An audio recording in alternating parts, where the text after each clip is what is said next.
I've always been committed. My dad raised me to be a very committed man. It sort of started back in middle school where I started playing basketball.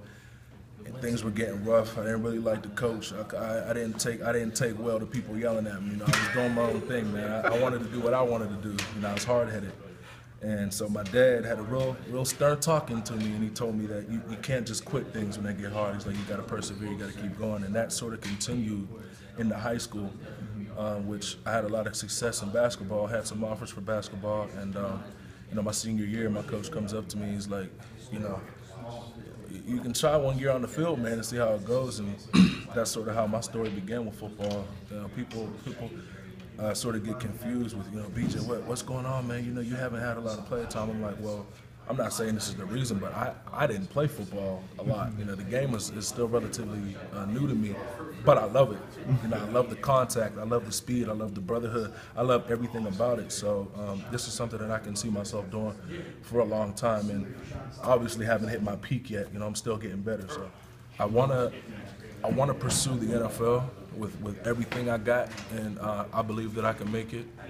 I've talked to some guys that are there now, and they've let me know that they believe in me and that I can make it. I mean, I've got the size, I got the skill. It's just, like I used to say in the past, man, it was mental. Everything for me was always mental, and more so that element of confidence.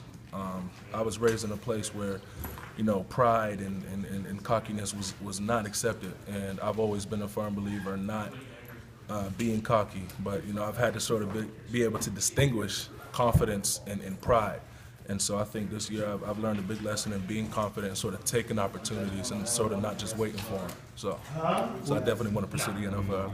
I think I've done well this year. The great thing about this year is Coach Wolfholzer, my defensive line coach, very particular guy, very, very, very detail-oriented guy.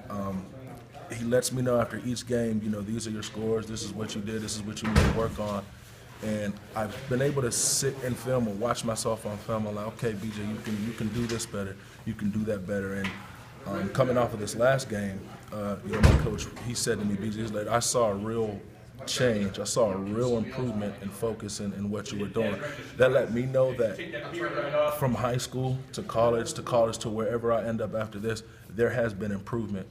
And I just want to continue to improve and be the best player that I can. And I'm actually excited because I don't know where that peak is. And you know, I've been training with I was training with an NFL player a couple years back, Jacques Césaire, good buddy of mine, good friend of mine, man. He's been sitting with me, he's been counseling me, he's been more excited about it than I have, because you know, when you're with a coach, when you're with a mentor, somebody who's done it before, they can see things in you that you can't even see.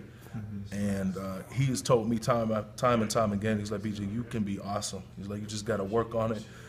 You got to become a smarter player. And that's what I've been trying to do, is become a smarter player, because I have all the physical tools that I need. I just need to work on that mental aspect, like I said before.